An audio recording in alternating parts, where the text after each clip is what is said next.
President Franklin Delano Roosevelt, the 32nd President of the United States, died on April 12, 1945, while in office.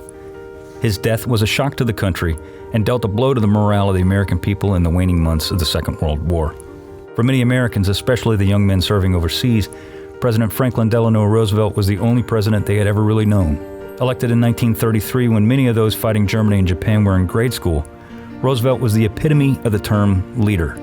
His leadership was unquestioned from his initial election through his astonishing and unprecedented 4 terms in office.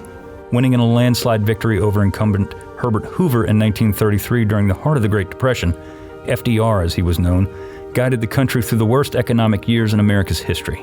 At the time of his election, more than 2 million Americans were homeless and over a quarter of the American workforce was unemployed. Roosevelt's New Deal policy helped pull the country out of the depths of the economic depression and put people back to work.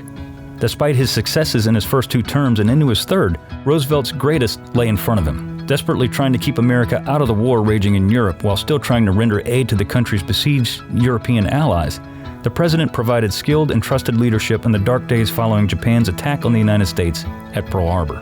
His trusted voice reassured, panicked, and scared Americans that the country would strike back at their attackers and gain the inevitable triumph, so help us God.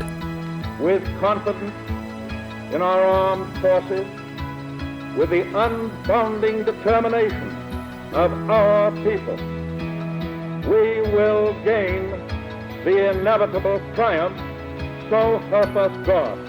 Throughout the war years, Roosevelt displayed great leadership, trusting his subordinates while leaning on their expert levels of dedication, ingenuity, and strategic decision-making. Roosevelt's leadership allowed for American victory to be achieved in both the European and Pacific theaters of war.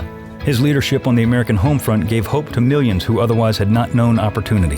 The war, which essentially ended the Depression and either employed the unemployed in defense plants and war work or enlisted them in the armed services, also provided opportunity, thanks to Roosevelt's decisions, to millions of African Americans and women, who both took a prominent role in the workforce for the first time under FDR's guidance. The Depression, war years, and ceaseless leadership of the American people and her allies took a toll on the president. With his health declining during the initial portion of his 4th term as president, Roosevelt succumbed to a massive brain hemorrhage on the afternoon of April 12, 1945. On the morning of April 13th, Roosevelt's body was placed in a flag-draped coffin and loaded onto the presidential train for the trip back to Washington. Along the route, thousands flocked to the tracks to pay their respects. Roosevelt's declining physical health had been kept secret from the general public. His death was met with shock and grief across the United States and around the world. After Germany surrendered the following month, newly sworn-in President Truman dedicated Victory in Europe Day and its celebrations to Roosevelt's memory, saying that his only wish was that Franklin Delano Roosevelt had lived to witness this day.